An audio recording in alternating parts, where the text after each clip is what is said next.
Eu queria, inicialmente, agradecer muito a escola por ter nos convidado para estar aqui, expor um pouco das nossas obras. Eu gostaria de agradecer imensamente ao vice-presidente do tribunal por ter me convidado generosamente a participar dos 2 eventos conjuntos de lançamento do seu livro, né? Fizemos na FEMARGS, no dia 3, uma sessão de autógrafos, lançamento.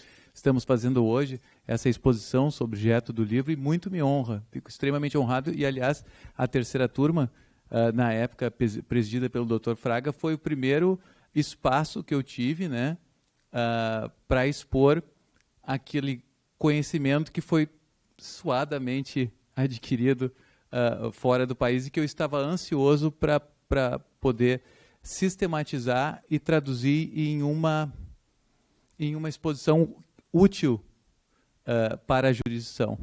Gostaria de agradecer imensamente também, aproveitar esse espaço para agradecer ao tribunal que me liberou para fazer esse estudo, para buscar esse conhecimento no exterior, e a quem eu me senti durante todo esse tempo em dívida para devolver esse conhecimento que agora ficou registrado sob a forma dessa obra. Até gostaria de aproveitar, fazer a doação à biblioteca de uma obra aqui na pessoa da doutora Carmen. Obrigado, é uma honra para mim.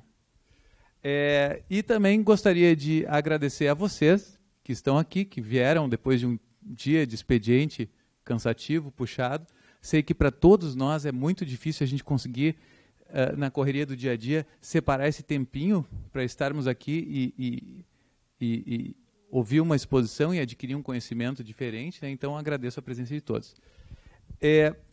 O Dr. Fraga, ele já abordou uma série de questões que foram objeto da problemática enfrentada pelo nosso novo Código de Processo Civil e a grande encruzilhada, digamos assim, que a jurisdição, que os tribunais todos, em geral, tanto os trabalhistas quanto os tribunais federais e os tribunais estaduais, estavam com, digamos assim, a falência do nosso modelo de processo. Com a massificação, com o aumento de direitos, a Constituição Cidadã, houve uma massificação de direitos, o Estado garantidor e que não tem recursos para garantir esse direito, houve uma intensificação do acesso à justiça, etc. E tal. Enfim, nós ficamos naquele problema que todos vocês já conhecem e dentro da seara trabalhista havia um mecanismo de uniformização a forceps, né, que eram os pré-julgados, que eles, inspirados nos assentos portugueses antigos, que eram vinculantes, eles eram vinculantes aqui, enquanto nas outras searas não havia nada vinculante. Nos anos 60, o Supremo ressuscitou, a figura do ministro Vítor Lopes Leal ressuscitou esse instrumento sob a forma de um meio termo que era a súmula persuasiva do STF, uma forma de eles mesmos não se perderem na sua própria jurisprudência. Ele, na época, estava recém-entrando no STF e os próprios ministros não conheciam todos os seus precedentes. Então, a súmula era a forma de registrar em um verbete curtinho aquela jurisprudência que fosse mais batida e tranquila. Que não, a súmula, na realidade, é o assunto que perdia a relevância. Era uma relevância ao contrário. A súmula que perdia a relevância por ser tão batida que eles não queriam mais gastar páginas e páginas enfrentando, que eles poderiam citar aquela tese apenas com o verbete, isso se tornou muito útil. Eles fizeram um mutirão e em questão de um ano eles publicaram umas 300 súmulas que eram um compêndio da jurisprudência. Era a súmula, o resumo da jurisprudência. Então, depois, como o Dr. Fraga muito bem disse, acabou que no desespero, nas várias, assim como houve a tentativa desesperada de solucionar o nosso problema da hiperinflação, e eles fizeram inúmeros planos econômicos que não foram bem sucedidos, eu acho que em matéria processual também se tentou de tudo, né? E a súmula vinculante é uma daquelas tentativas que ficou um certo monstrengo, né? Porque ela é o quê? Ela é uma cristalização de jurisprudência reiterada? Não, porque como dizia o ministro Gilmar Mendes, havia o corredor das súmulas. O processo, eles chegaram a uma decisão, já queriam fazer uma súmula vinculante para amarrar todos os juízes do Brasil. Por quê? Porque na época não havia o precedente vinculante. Então eles colocaram na Constituição a tal da súmula vinculante. Aí com o CPC e tramitando em paralelo a Lei 13.015, que trazia para a seara trabalhista alguns desses mecanismos que já estavam sendo ensaiados nas mini-reformas do CPC de 73, mas se fez todo o CPC com uma importação e adaptação de algumas ferramentas da Alemanha e do sistema dos países anglo-saxões, né? Focaram, no caso, só que fizeram um pouco diferente, eles focaram em alguns incidentes onde o processo seria discutido com maior profundidade e aquele processo geraria uma tese que seria aplicada de forma uniforme a um grande número de processos. E esses incidentes em nível de segundo grau, eles, nos novos CPC, são o incidente de resolução de demandas repetitivas e o incidente de assunção de competência. Este que já tinha no CPC de 73, mas era letra morta, ninguém utilizava. Então, eles ganharam uma nova roupagem, ganharam a força com a paulada da reclamação, né? São impostos com... a reclamação ela tem um certo estigma, ela parece uma certa reprimenda ao juiz. Chegou uma liminar aqui numa reclamação, né? Tem que prestar informações diretamente para o ministro do Supremo, né, dessas reclamações que vêm do Supremo, mas agora a reclamação ela foi espalhada para todos os mecanismos, todos os incidentes que são dotados dessa vinculatividade. Mas e aí? O nosso sistema de precedentes se resume a estes incidentes qualificados ou nós temos uma obrigação geral, sistemática, de entregar ao jurisdicionado uma prestação jurisdicional coerente, estável e íntegra?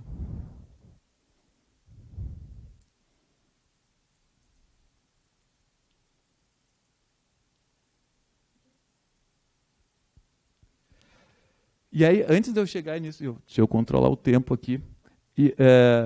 Tem muito pano para manga, né? Mas... E nós tínhamos na Lei 13.015 esse mecanismo interessante, mas incompleto um pouco, ele não era muito adaptado ao novo sistema, o IUJ, porque ele ressuscitou o incidente de uniformização e jurisprudência, que estava um pouquinho em desuso do CPC de 73, né? E ele deu uma força muito grande para este incidente, porque era a forma... O ministro Felipe Vieira de Mello até já palestrou várias vezes aqui na Escola Judicial e trouxe essa informação interna, foi uma forma deles desafogarem um pouco o TST, porque esses recursos estavam subindo muitas vezes por conflitos internos de jurisprudência, que poderiam ter sido solucionados internamente em cada TRT. E, no entanto, subia para lá para um órgão nacional que poderia estar focado em menos recursos, só naquelas questões que, já unificadas em cada tribunal, houvesse divergência entre tribunais. Que é o que acontece nos Estados Unidos, quando eles têm divergência interna entre turmas, eles suspendem o julgamento e vai para o julgamento do pleno, o julgamento en banc. Palavra em francês, porque eles tiveram séculos de influência francesa, notadamente na área do direito. Então, não há divergência, não pode haver divergência interna nos panels, nos painéis, nos órgãos fracionários americanos, porque o tribunal ele representa uma unidade judiciária e para o jurisdicionado que está naquela região geográfica, ele tem que ter a segurança jurídica. Então, uma turma que tenha decidido aquela questão, os jurisdicionados em primeiro grau, os juízes de primeiro grau vão entender aquela jurisprudência como vinculante. É um pouquinho diferente do nosso sistema, né? Isso não está escrito em lei nenhuma, isto é a tradição. A questão das décadas, dos séculos de uso, já é tido aquilo como natural e é considerado erro crasso do julgador que não siga a jurisprudência. Sem o distinguish, sem mostrar que aquele seu caso ele tem um pelo em casca de ovo diferente que recomenda uma solução diferente. Agora, se eu tiver exatamente o mesmo caso dentro dos fatos que são relevantes para aquela resolução, isonomia. A pessoa vai querer a aplicação daquele mesmo precedente, né? Enfim, o juiz pode até ressalvar o seu entendimento, mas ele vai seguir o precedente. Aí, se a parte não gostar do juiz ter seguido o precedente, ela recorre e diz, olha, o direito é assim, o precedente vigente é assim, o juiz não errou, mas o direito seguido por esta jurisdição está errado, porque os fatos assim mudaram, porque isso e aquilo, vai trazer novos argumentos e vai pedir o overruling. Overruling, enfim. Né? Vai pedir e, eventualmente, pode ser bem sucedido, isso acontece. Houve o caso famoso, que até é abordado, eu usei o caso, a tradução deste caso, Brown versus Board of Education, está no livro, até com uma certa riqueza de detalhes para fins de entender o contexto processual. É um caso de overruling. A situação mudou, o direito era injusto, eles conseguiram... Primeiro eles tiveram vários casos onde eles foram tirando lascas, chips, dos precedentes. Eles não foram para uma batalha frontal contra aquele precedente que já vigia há 50 anos, dos separados mais iguais, separate but equal, que era um princípio, praticamente um apartheid que vigia nos Estados Unidos. Não sei se vocês estão familiarizados. Aquela questão, olha, não é discriminação, não fere a 14ª emenda à Constituição Americana, que garante a isonomia, se houver isonomia entre as instalações. Mas a lei não garante que eles fiquem unidos. Pode ser a escola dos brancos ali, a escola dos negros lá, desde que sejam materialmente iguais. Então, permitir a legalização. Né? Então, eles... usando a lógica dos precedentes, eles conseguiram mudar a realidade social. Há uma dinâmica, os precedentes bem trabalhados, eles não engessam a jurisprudência, antes pelo contrário, eles dão força à jurisprudência, porque se nós formos a hidra de 1000 cabeças, nós não teremos força alguma. Mas se nós tivermos uma voz, nós teremos força e a nossa jurisprudência ela vai ser observada e vai gerar efeitos no mundo dos fatos, no mundo, na sociedade. Vão observar os nossos julgados. Ah, mas daí vai engessar e não pode evoluir? Pode evoluir. Traga um caso concreto com fatos eloquentes e o juiz vai se ver compelido a julgar diferente, a fazer o distinguish, porque ele não está lendo uma súmula com um verbetezinho que parece uma lei abstrata. Não, ele vai estar olhando os casos, comparando o fato de lá com o fato daqui, e vai ver, não, os fatos materiais, os material facts, os fatos essenciais, os fundamentos determinantes, lá são diferentes daqueles daqui. Então, eu posso fazer o distinguish. Neste exemplo que eu dei, e eu acabei fugindo um pouco, eu já vou entrar na parte do conflito entre turmas, mas faço que a exposição do desembargador Fraga foi tão brilhante, contextualizando o nosso problema, que eu precisei fazer algumas colocações, trazendo essa deixa que o Dr. Fraga nos trouxe, para mostrar o quanto isso conecta com aquele assunto que eu vou trazer aqui, que é o conflito entre turmas. Então, não há engessamento, houve uma mudança social brutal nos Estados Unidos, e eles usaram os precedentes para isso. Foram usando casos parecidos inicialmente, usaram a questão de discriminação numa faculdade de Direito, porque eles raciocinaram estrategicamente que nenhum juiz, em sua sã consciência, que estudou nas melhores universidades, ele ia dizer que uma universidade onde só os negros, por exemplo, poderiam trocar informações entre si, e depois não teria aquela rede de contatos, não teria talvez os melhores professores, só por ter um prédio com o mesmo número de professores por aluno, o mesmo número de salas de aula, não tem como dizer que ia ser igual. Ou seja, era separate, mas não era equal.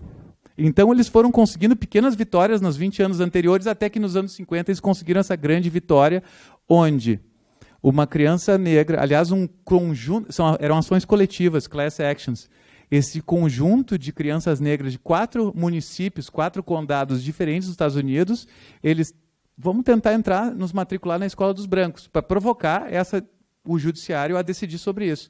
O judiciário seguiu o precedente lá de 50 anos antes e disse não, pelo precedente, que essas escolas são iguais, então perdeu. Só que eles trouxeram dados, inclusive laudos psicológicos, que a criança sofria bullying, que a criança ela não tinha vontade de estudar, que existia uma repetência, existia um desestímulo, a pessoa se sentia menos. Então, ainda que materialmente as condições fossem as mesmas, a educação segregada nunca seria equal, nunca seria igual. Então, com isso, chegou ao Supremo, esses 4 class actions reunidas, e eles decidiram e fizeram overruling. Então, só para dizer para vocês que o precedente ele tem um poder gigantesco, ele dá um poder gigantesco para os juízes, ainda que eles estejam individualmente dentro daquela cadeia de precedentes, que eles têm que olhar lateralmente e verticalmente o que os outros estão decidindo para se harmonizar. Isto dá força ao magistrado na sua jurisdição, porque a sua decisão não vai ser um risco na água que se perde. A sua decisão ela vai ficar no tempo, ela vai se agregar a um conjunto de decisões, ela vai fazer uma corrente jurisprudencial forte, e daí, um dia, se a situação se alterar, esse precedente pode sofrer o overruling. Senão, ele vai sendo mantido e ele irradia efeitos para a sociedade. A sociedade conhece, sabe de cor, lá nos Estados Unidos, uma série de casos que são os casos mais importantes. Ah, mas eu quero meus direitos do caso Miranda, que era Miranda versus Jackson, uma coisa assim, onde que a pessoa tinha que ler os direitos até, não sei se vocês já viram nos filmes americanos, tem que ler os seus direitos. Então, vem de um caso judicial. Trazendo para o nosso direito pátrio, nós temos um sistema intermediário agora entre o tradicional civil law e o common law. Não que tenham se invertido os valores, continua a lei, o texto da lei sendo preponderante. Nas lacunas nós vamos preenchendo. Lá a presunção é contrária. Existe o direito de séculos, que é o common law, existe o direito comum, que na prática, hoje em dia já tem lei para tudo, enfim, nós estamos muito próximos agora, na prática, o common law e o civil law. Mas nós também temos lacunas a colmatar, nós temos uma série de imprecisões nos termos, sempre vai haver margem para que o juiz decida. A solução nunca está completa no texto da lei, como lá o grupo de Napoleão preconizava, que o juiz deveria ser o La Bouche de la Loi, né? Que deveria ser um autômato apenas para vomitar a solução já prevista no texto da lei. Então, aqui no nosso código se priorizou este meio do caminho com incidentes de grande porte, se massificados com suspensão, inclusive, dos processos em uma região inteira do país, ou em todo o país, e não se priorizou a evolução da jurisprudência no caso a caso. Isso fica, como vou dizer, em 2 anos, vou trazer para o caso concreto aqui do nosso TRT, em 2 anos de vigência do novo CPC, quantos incidentes, seja de IAC ou de IRDR, nós temos? Acho que, eu não olhei a última lista atualizada, mas eu acho que tem uma meia dúzia suscitados e acho que um ou dois julgados. Então, são processos pesados, são processos que não fluem tanto. Enquanto isso, milhares de recursos, milhares de decisões estão acontecendo, centenas delas umas contra as outras. Nós continuamos tendo aquilo que o Dr. Fraga tinha mencionado, não estamos conseguindo entregar ao jurisdicionado uma prestação isonômica. Há uma certa loteria, né? Se cair na turma tal, entendimento tal. Se cair na turma Y, é outro entendimento. Então, isto faz com que a gente contextualize mais ou menos o que é o precedente. O precedente é uma noção intuitiva. A minha filha de 9 anos sabe o que é precedente muito bem. Ela conhece a minha filha e sabe que é bem assim. Fulano, o Rafael, meu filho de 11 anos, ganhou tal coisa. Eu também quero. Eu fico imaginando quando meu filho tiver 18 e eles têm uma diferença de 2 anos entre eles, ele vai dizer, pai, presta o carro. Né? E daí minha filha já vai levantar o dedinho, opa, eu também quero. Eu vou dizer para ela, não, é só um pouquinho. No seu caso, há um distinguish. A senhora não tem 18 anos ainda, é de menor, então vou indeferir. Agora, 2 anos depois, vocês podem ter certeza que ela vai me cobrar coerência, né, uma jurisprudência estável, íntegra e coerente, vai me exigir que eu empreste o carro no dia que ela fizer 18 anos. Né? Então, é uma noção, né, é isonomia, é garantia constitucional. Eu não estou dizendo nada demais, nada que os senhores já não saibam. Agora, essa garantia constitucional é difícil de pôr em prática quando nós temos uma tradição de antinomias, uma tradição de julgar, levar a independência funcional às raias quase da loucura. Os processos se acumulam nos tribunais superiores. Nós todos sabemos que os ministros do TST estão com 8 mil processos por ano, andaram enxugando um pouco, né? Antes chegou a bater em 10, 12 mil por ano por ministro. É uma máquina. Para quem já entrou nos gabinetes dos ministros lá, eles têm uma linha de produção.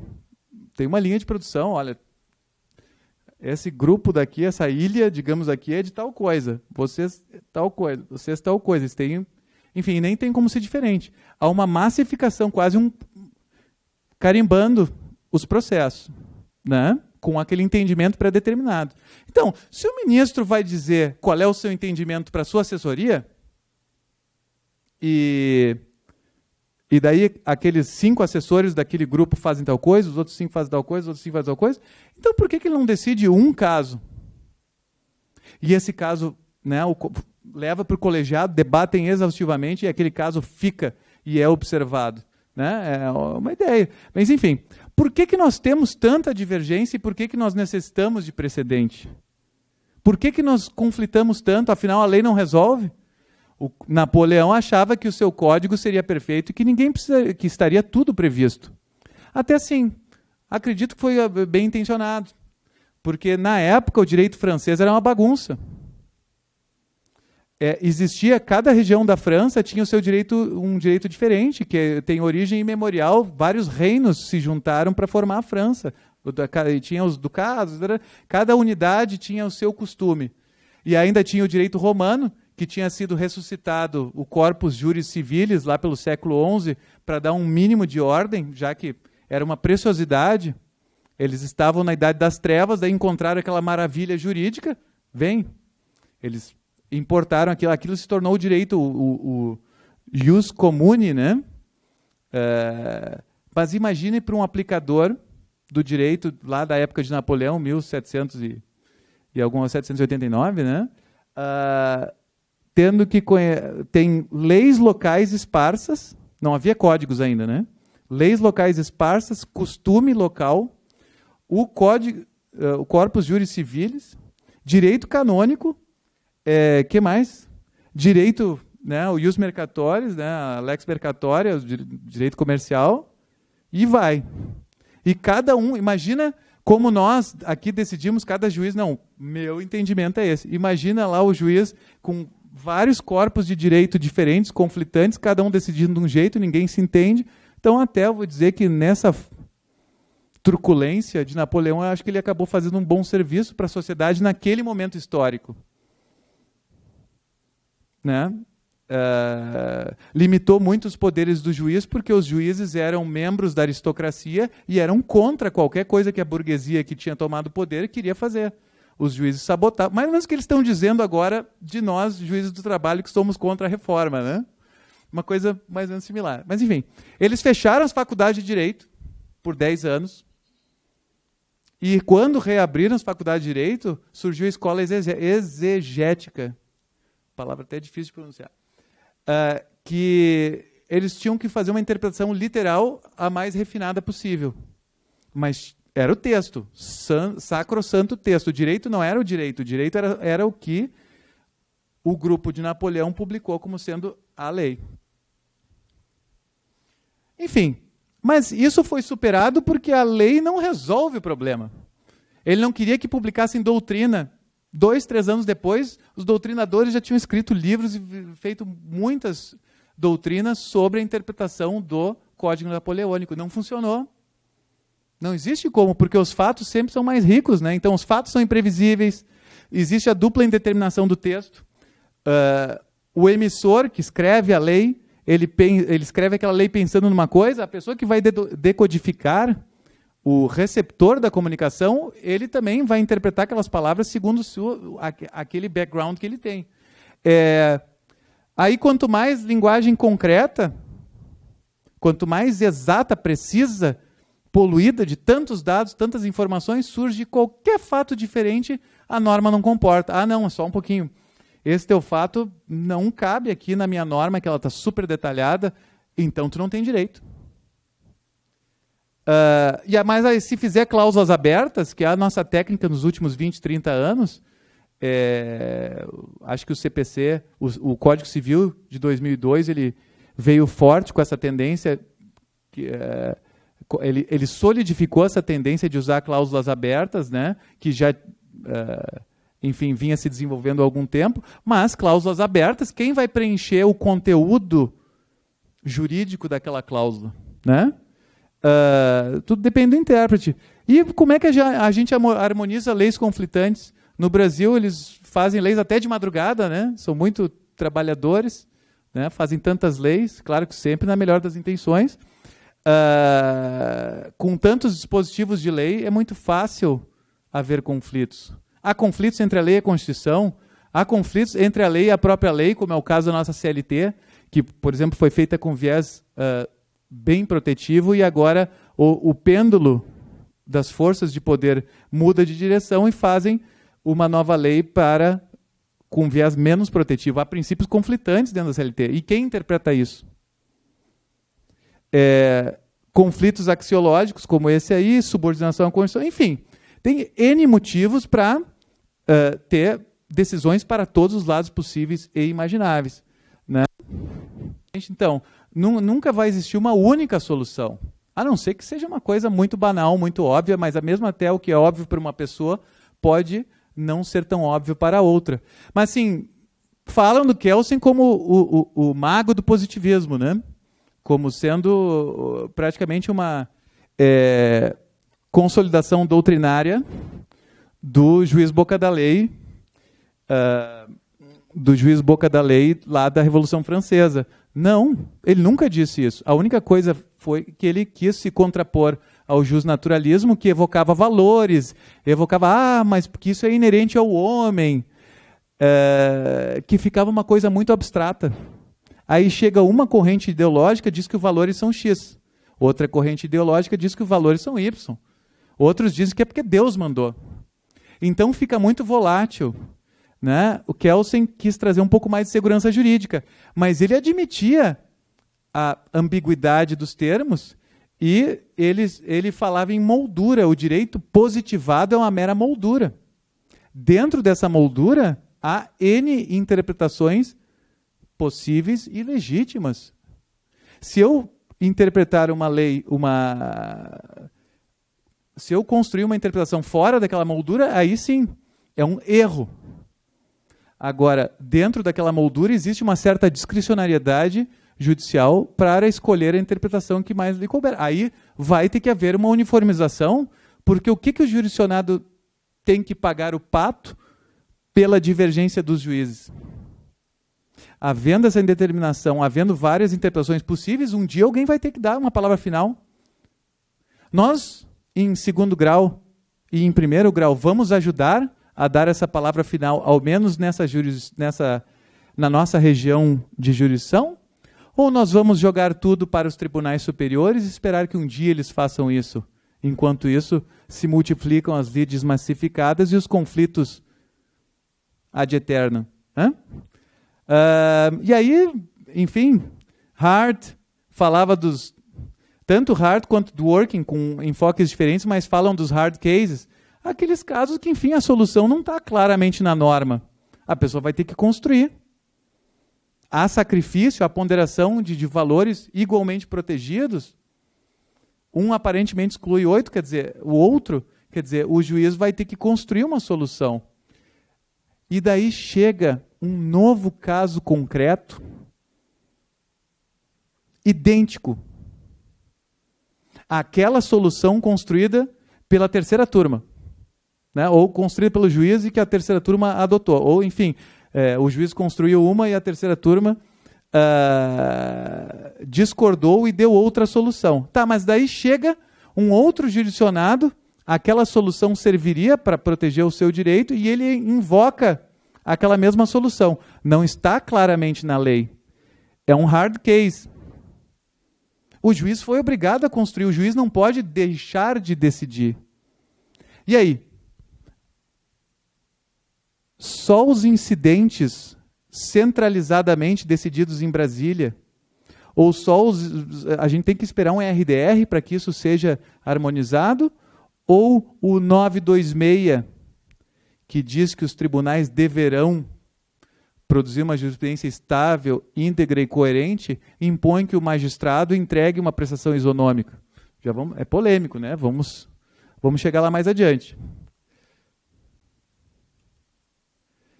Então, já disse para vocês, o resultado disso é uma situação insustentável, né? Aqui agora isso aqui está sumindo, mas estão escondendo isso aqui embaixo do tapete, no PJE. As minhas caixinhas estão cheias, né? As caixinhas dos embargadores com certeza também estão bem cheias. E dos ministros do TST mais ainda. Então temos, dentro dessa tentativa praticamente desesperada de resolver este problema, né, foram sendo adicionadas várias mini-reformas no CPC de 73, e daí no CPC de 2015 isso avançou um pouco mais, mas não muito, eles aproveitaram a experiência que já havia do recurso especial extraordinário repetitivo, né? As reclamações que já estavam sendo aplicadas para o Supremo, eles espalharam, né, para os demais tribunais, enfim, foi uma ampliação do sistema,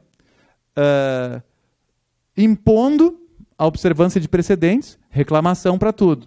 Já que nós não temos a tradição de observar o precedente, precisava ter algum mecanismo para dar um puxãozinho de orelha, uma empurradinha para estimular a observância dos precedentes que não é da nossa tradição.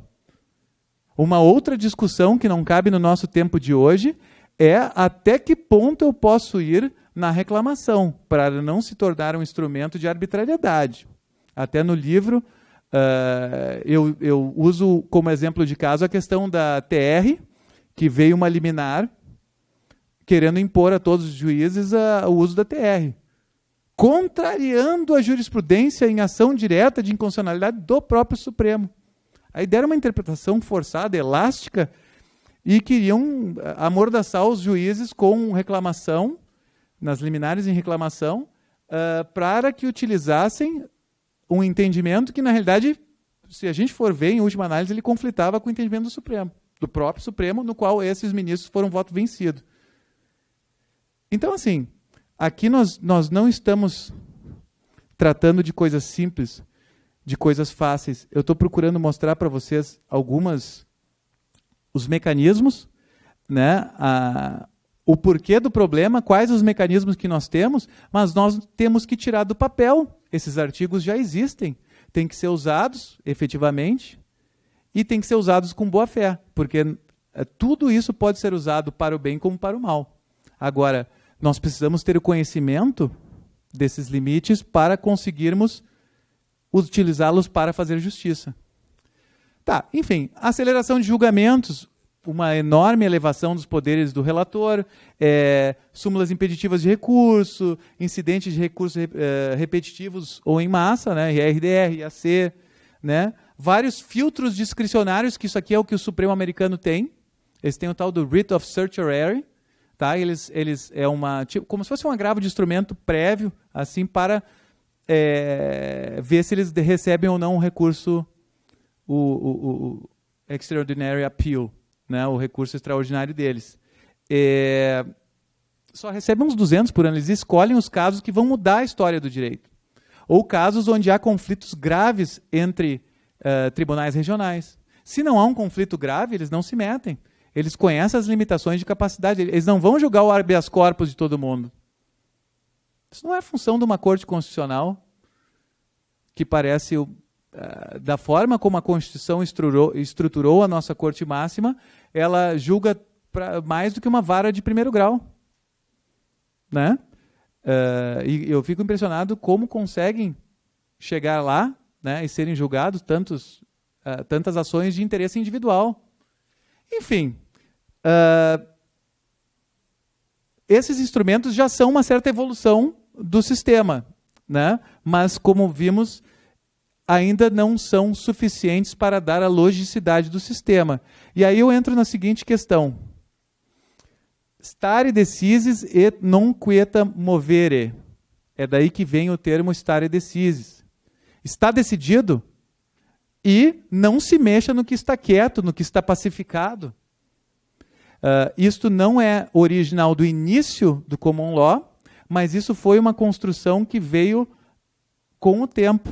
Eles não tinham muita legislação, as leis eram esparsas, aquilo que eles tinham para se agarrar, para os advogados conseguir fazerem petições, etc. e tal, eram os outros casos. Eles se inspiravam nos casos já existentes, iam aproveitando.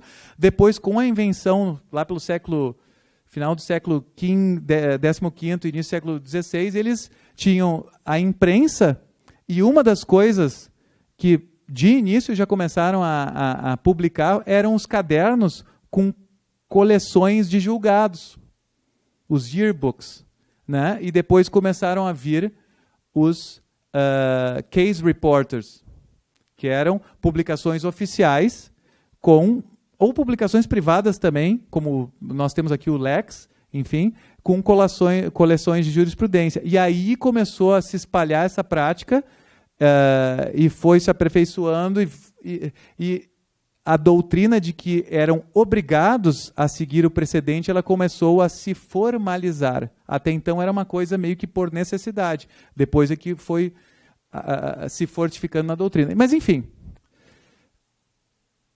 E nós aqui? Eu falei dos incidentes que são dotados da coerção através de reclamação, pelo artigo 988. Né? Nós temos os julgados repetitivos ou com repercussão geral dos tribunais superiores, nós temos em segundo grau o IRDR e o IAC, temos a súmula vinculante do Supremo, e nós tínhamos um efeito intermediário, eu chamo isso no livro não de precedente vinculante, mas de precedente obrigatório, porque para a gente diferenciar aquele que tem a reclamação, mas daquele que é obrigatório no sistema, ele tem várias consequências processuais, mas não necessariamente a reclamação. Né? Enfim, a nossa súmula é uma manifestação do pleno, ela tinha esse efeito, tem esse efeito sistêmico, mas ela não é dotada desse poder de coercitivo da reclamação. Tá. Mas isto não é o suficiente.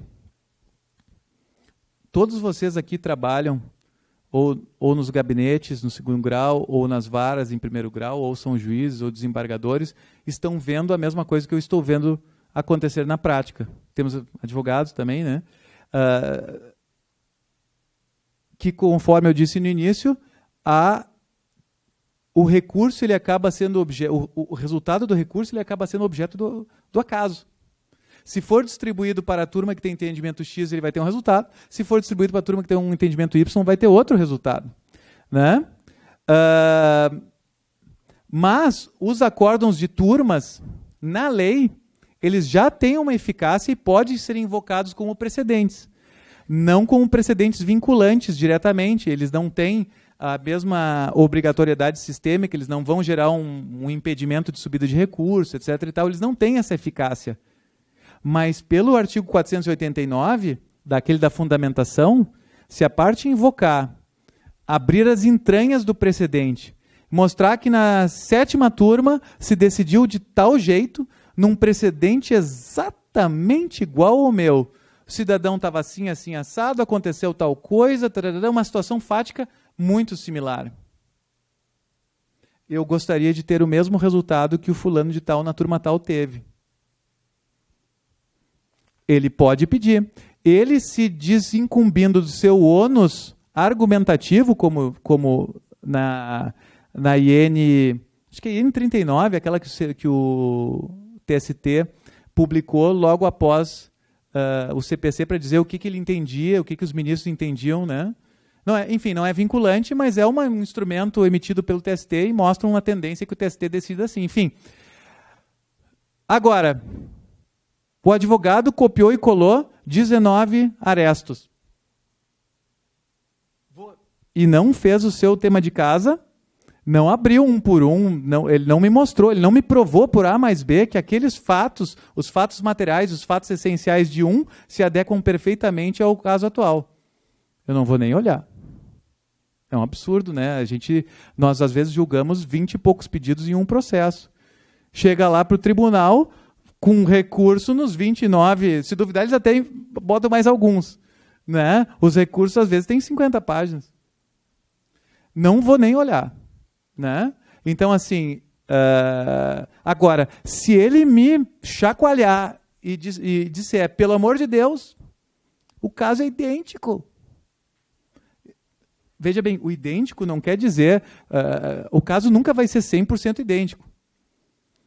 Né? Existem fatos, dados, detalhes que são irrelevantes juridicamente. Eu digo idênticos quanto aos material facts, quanto aos fatos principais, quanto aos fatos relevantes juridicamente. Né? Mas digamos que quanto a esses fatos seja idêntico, direito de isonomia. Ele tem direito àquilo. Eu vou ter que, no mínimo, para não ser nula a minha decisão, eu vou ter que enfrentar. Ah, não, eu vou adotar porque é igual, certo? Ou então eu vou dizer, esse é um acórdão fracionário, eu, juiz de primeiro grau, é um acórdão fracionário, não é vinculante para mim, e eu não consigo concordar com este acórdão. O meu entendimento para exatamente os mesmos fatos é tal. Ok. Só que o juiz é órgão do Poder Judiciário.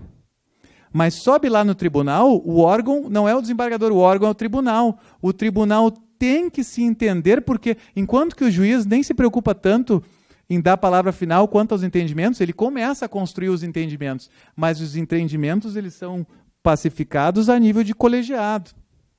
Né? Então, quando chega no tribunal, se ele vier com a mesma argumentação, o tribunal vai ter que se pronunciar.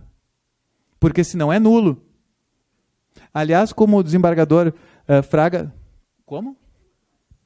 Entre turmas. Ele vai ter que...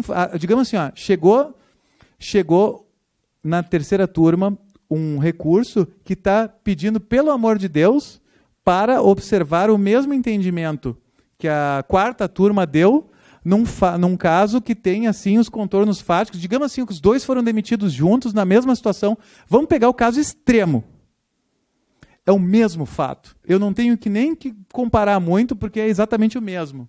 Os dois foram demitidos juntos pela mesma justa causa e estavam envolvidos na mesma situação. E aí, eu vou cometer essa injustiça de ignorar... Eu estou colocando esse exemplo porque é um exemplo extremo. O mesmo fato. Não tem nem o que discutir. A questão é de direito. Agora... O entendimento da outra turma não é vinculante, são órgãos de jurisdição coordenada. Mas eu posso sair publicando o acórdão, ou será que por disciplina judiciária ao meu tribunal e por obediência ao artigo 926, que não precisa reclamação nenhuma para me puxar a orelha para eu cumprir a lei, eu sou o juiz. Eu que faço os outros cumprirem a lei, eu não preciso que ninguém me mande. Eu vou entregar uma jurisdição íntegra, estável e coerente. Como eu faço isso? Já que eu não sou obrigado a aderir ao entendimento, então eu jogo para o pleno. Não tem mais o iuge do antigo CPC de 73, não temos nem mais a menção na CLT, nos parágrafos 3º e 4º do artigo 896, eu acho uma coisa assim. Então, o que eu faço? Eu suscito o incidente do novo código. IAC, se for uma questão que não tiver uma repetitividade em massa, né? E se for uma questão massificada, que eu tenho que suspender um monte de processo, então faz o IRDR. Agora, se eu tiver divergente entre 2, 3, 4 turmas, se não forem muitos acórdãos, eu acho que dá para fazer através do IAC, que ele é um instrumento menor. Ele não é uma bala de bazuca para matar uma formiga, como diz o outro, né?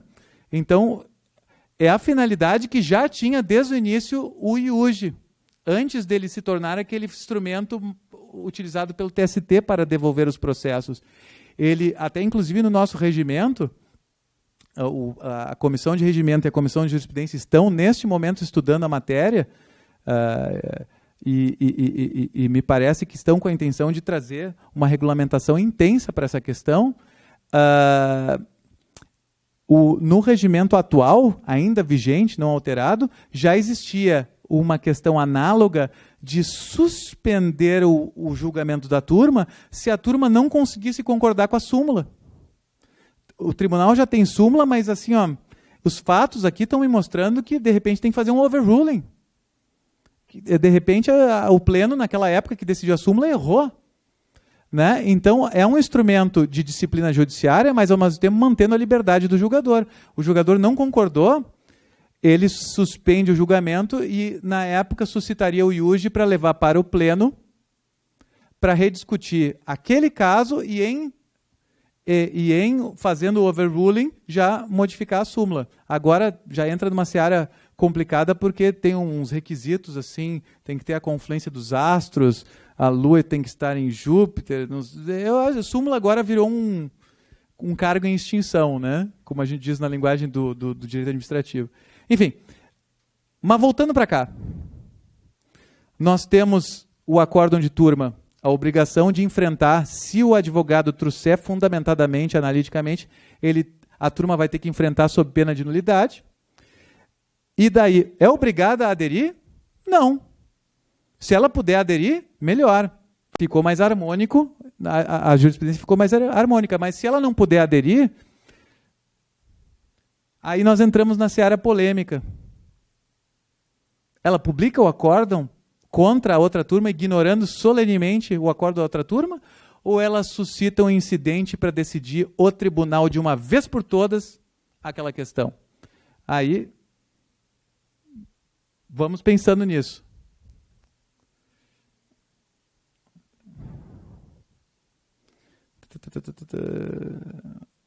Ok. Então, aqui eu já tinha dito para vocês, o acórdão de turma ele não é daqueles precedentes super qualificados, digamos assim, que cabe reclamação. E também não é dos precedentes obrigatórios, que tem sistemicamente uma série de efeitos processuais. Mas ela é um julgado e as pessoas esperam coerência entre os julgados se elas tiverem o mesmo fato, o mesmo direito. Elas esperam o mesmo direito aplicado sobre o mesmo fato. O IUJ, como a gente já tinha comentado, ele teve os seus últimos suspiros aqui nos parágrafos 3º e 4º do 896 da CLT.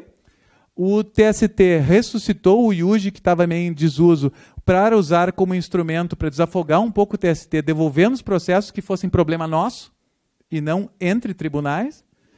Agora, o doutor Fraga trazendo essa discussão antes, até me deu uma ideia. Vou dizer para vocês o que eu pensei em primeira mão aqui. Vamos ver se vocês concordam comigo. Além de suscitar o IAC ou o IRDR no acórdão de turma, se uma turma não conseguir concordar com outra, de forma similar ao que já tem hoje no regimento com relação a se a turma discorda da súmula, se a turma discorda da súmula, suspende o julgamento e manda para o pleno. Né? Hoje em dia não tem mais o IUJ, faz o IAC ou o IRDR. A minha sugestão principal que eu vinha trazer hoje é que, nesses casos, além de suspender se contrariar a súmula, se eu tiver a intenção de proferir um voto que contraria a jurisprudência de um outro colegiado do mesmo tribunal, eu suspendo e vão botar em pratos limpos isso aí, todo o tribunal fazendo o IAC ou o IRDR conforme o caso. Mas o Dr. Fraga me deu mais uma ideia. Porque o TST ficou sem pai nem mãe aqui para devolver os processos e desafogar um pouquinho o TST quando é o próprio tribunal que não lavou sua roupa suja em casa. E eles estão sobrecarregados lá lavando a nossa roupa suja. Então, eu penso que mesmo tendo a reforma trabalhista revogado isto aqui, e acabou tendo que ser dessa forma porque era um Frankenstein aqui. Estava fazendo referência a um iuge que já não existe mais. Então, assim, sugestão, regimentalmente poderia, tanto o TST quanto os TRTs regulamentar, que nos mesmos casos aqui, quando o conflito for interno, chegou lá o recurso de revista, ou a vice-presidente do tribunal, né, não sei se ele por acaso está ouvindo essa palestra, né, se vê que o conflito é interno, poderia suspender e suscitar o iuge. Opa! Então daí eu não vou inundar o TST com recursos que são a nossa roupa suja, que são o nosso conflito interno e que eles não têm capacidade para julgar. O processo está indo rápido, aqui em primeiro grau acaba sendo julgado num período de um ano e pouco, desde o ajuizamento, está dando uns 6, 7 meses no TRT e vai para o TST e, infelizmente, daí o processo tranca e vai para as calendas gregas, né? Tranca lá 2, 3 anos, enfim. Aí eles convocam um monte de desembargadores para auxiliar, fazer mutirão lá no TST, e daí trazem o problema para o TRT, que fica com menos gente para julgar os processos. Enfim. A experiência, como disse o Dr. Fraga, a experiência, enquanto vigeram os parágrafos 3º e 4º, e eu já estou me encaminhando para o final, prometo, a experiência foi ótima. Quantos conflitos que estavam se multiplicando eles foram resolvidos? Foi ótima. Agora, a forma como se fazia isso, ela não era harmônica com o sistema atual, porque os desembargadores sentavam lá no pleno e votavam, como se vota por uma súmula. Depois eles acabavam até fazendo a súmula, né? Mas era um julgamento praticamente administrativo. Eles não entravam, eles não manipulavam, eles não metiam a mão nos fatos do processo subjacente. E a lógica do sistema todo agora é que tenha um recurso, que eu vou julgar os fatos daquele recurso e que o que vincula é o resultado e a decisão que eu dei em cima daqueles fatos. Em cima de outros fatos análogos, o juiz que for aplicar o precedente depois, ele vai ver se o novo caso ele se adequa, é apropriado aquela solução para o meu caso tem os fatos um pouco diferentes. Será que eu vou aplicar por analogia? Será que é o caso de following, aplicação direta? Os fatos são idênticos? Enfim. Então, ficou... Eu não acho ruim que tenha sido revogado isto aqui, porque era um objeto exótico ao sistema. Gerava uma votação quase administrativa, cada um dava o seu entendimento resumido em 5 ou 6 linhas. Se vocês pegarem as novas súmulas dessa época, clica ali no precedente que gerou no acórdão do iuge, e eles vão citar, vai ter um parecer da Comissão de Jurisprudência, dizendo eu tenho 30 e poucos desembargadores para um lado, 10 para o outro, mencionando quais são os entendimentos, dando exemplos. É um trabalho de estatística fabuloso. E, aliás, dá muito trabalho fazer isso. E daí eles subsidiam o relator consolida isso, e depois, mas ele não chega a entrar nos fatos concretos deste caso, que era o originador do iuge. Aí cada um votava, eu voto pela proposta de súmula tal, eu voto pela proposta de súmula tal. Não faz parte do nosso sistema mais. Como é que o juiz depois, e como é que os advogados vão suscitar isso e vão aplicar o precedente? Como é que eles vão fazer a comparação fática? Não tem nada que enriqueça ali. Porque assim, o texto enxuto está na lei. Se for para dar um novo texto enxuto, um verbete, eu não preciso da lei. Eu não preciso desse verbete, já está na lei. Para que eu preciso do texto? Eu quero ver como é que o juiz raciocinou esse caso. Ele pegou estes fatos e ele se viu compelido a dar a decisão no sentido tal.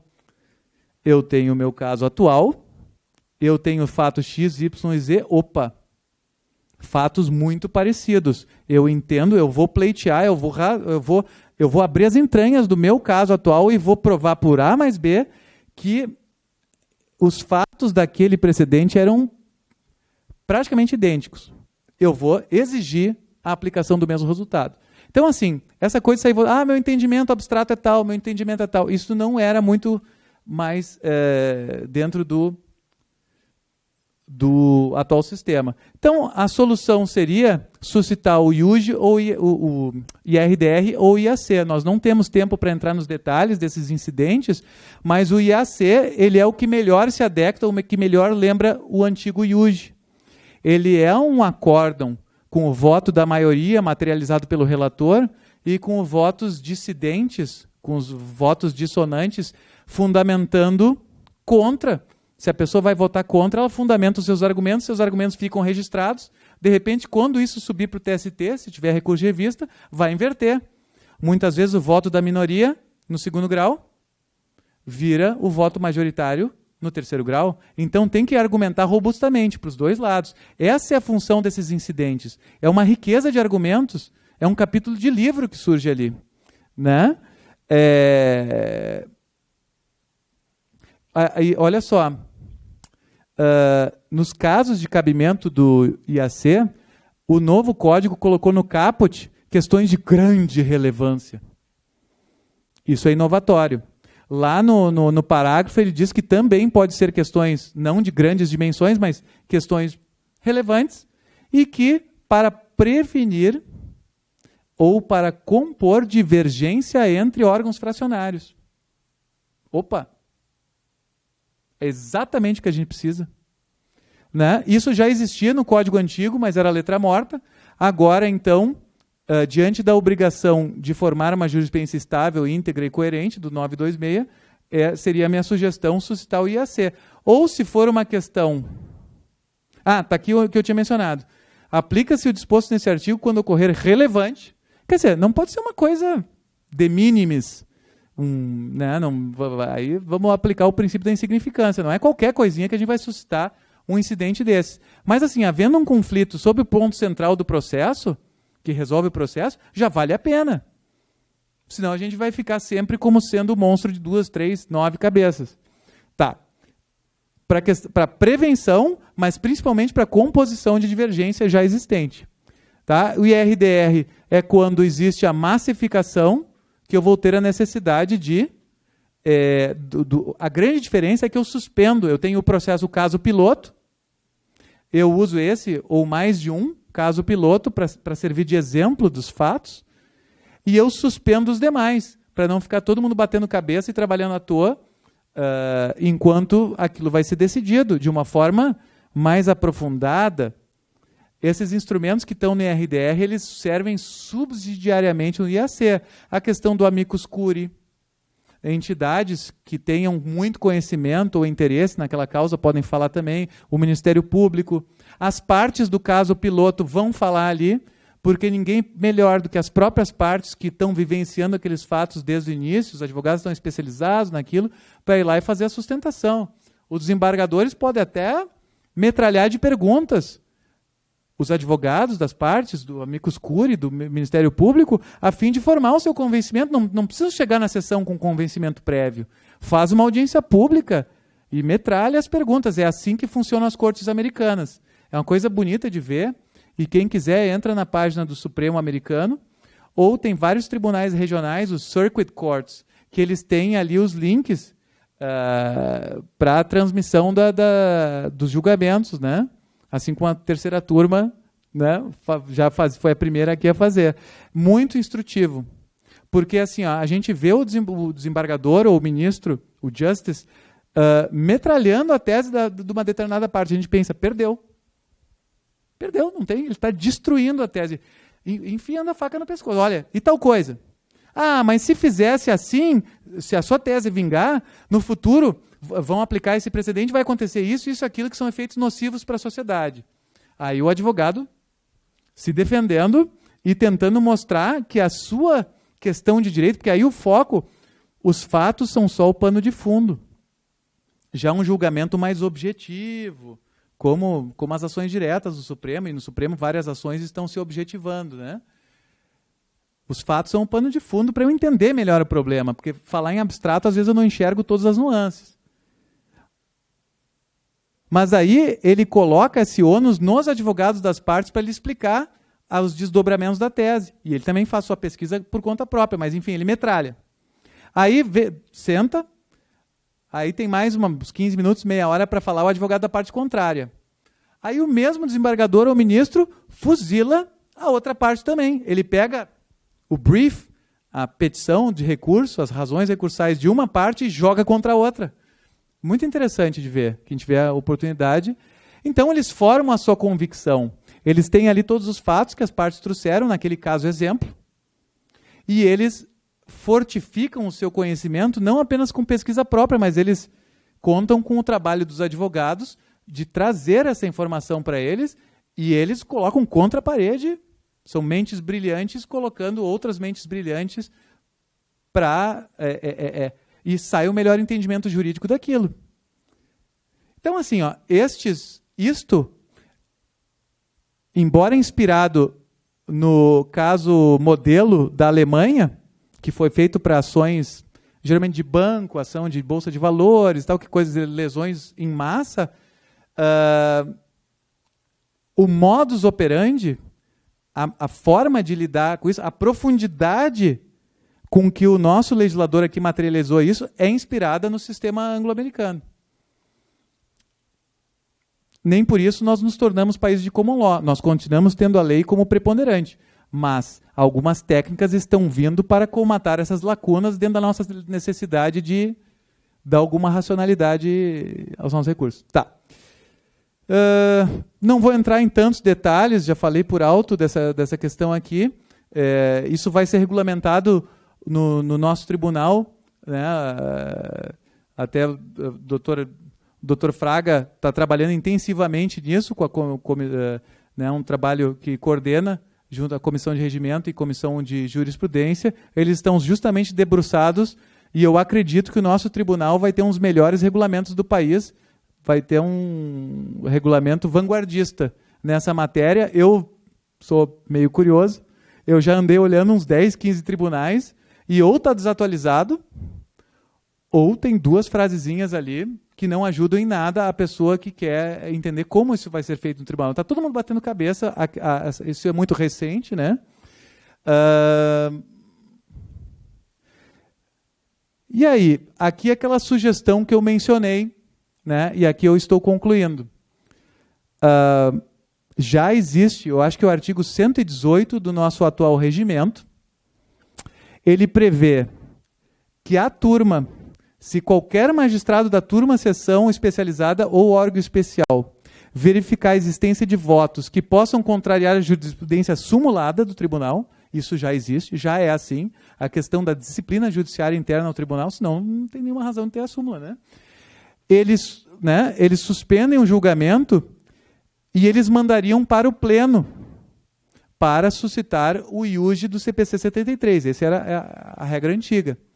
Qual a minha sugestão? Claro, vamos atualizar, não é mais iúge, agora tem o binômio IAC e RDR conforme repetitivos em massa ou não.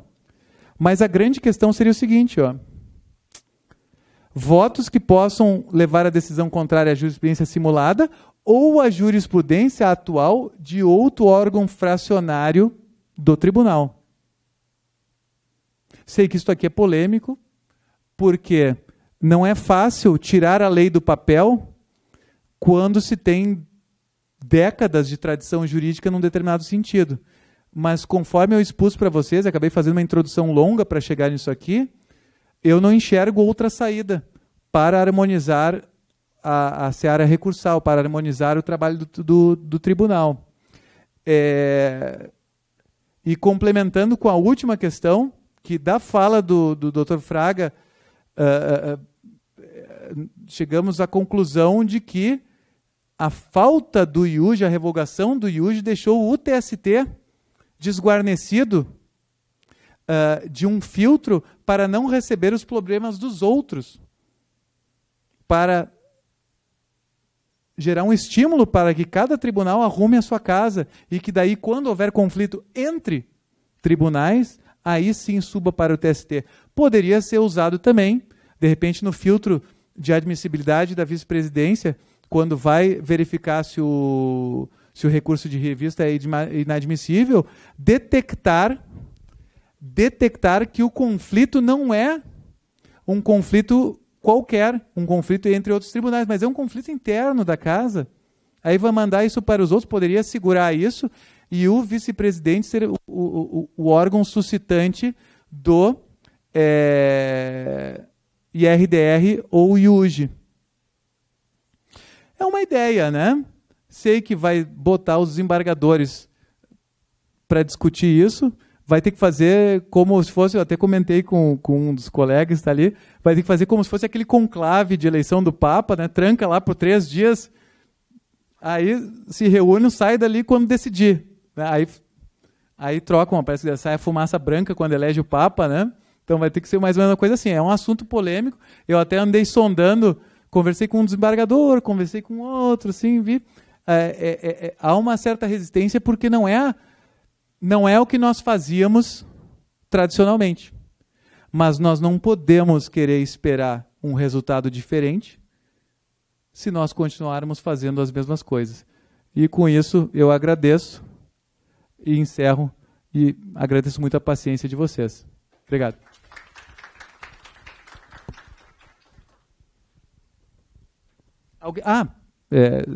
Enfim, eu sei que eu já passei bastante do tempo, mas alguém quer fazer alguma colocação, alguma pergunta? Discordei, não concordo, isso aí está tudo errado. Né? Fiquem à vontade, gente. Eu sei que essas questões não são parte da nossa tradição e essas mudanças que não estão em riqueza de detalhes que a pessoa não tenha como escapar, como é, por exemplo, o IAC e o IRDR, eles estão assim esmiuçados. Né? Agora, essa questão do conflito entre turmas, a própria comissão lá do ministro Fux, eu acho que eles tiraram um pouco o pé do acelerador, eles pensaram, vamos primeiro aprovar isso aqui, que não é tão polêmico, vamos ver o que acontece, depois a gente evolui um pouco mais. Mas eles deixaram esse gatilho do artigo 926 de propósito, porque eles esperavam, e deixaram a obrigação de enfrentar as invocações de acórdãos de turmas sob pena de nulidade. Quer dizer, o sistema já tem essa visão, essa filosofia de que tem que haver a uniformidade. Agradeço a todos. Obrigado. Olha só. Quem não tiver que fugir já agora, né, com tanta pressa, nós preparamos um coquetelzinho para agradecer a presença de vocês nesse momento que nós estamos falando sobre as nossas obras, no momento de lançamento dos nossos livros. Agradecemos a todos, tem um coquetelzinho, convidamos a todos. Obrigado.